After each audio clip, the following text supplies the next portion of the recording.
Hello viewers, welcome to IT System Admin and Information Technology Learning tutorial channel for you. Today in this tutorial I am going to show you how to turn off grammar suggestions in Gmail.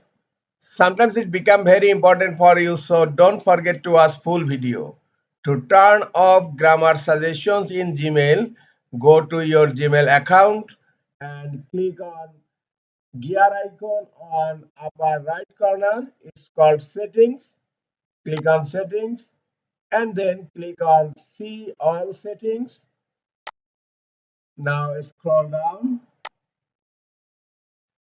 Under general tab you will find grammar, and grammar suggestions is turned on by default. You will find another option here, grammar suggestions off.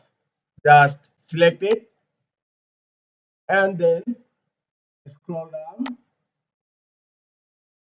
and click on save changes. Now grammar suggestion is turned off in my Gmail account. Look, now grammar suggestion is turned off in my Gmail account. This is all for today. Hope this tutorial is helpful for you. Keep watching for next tutorial. Thank you very much.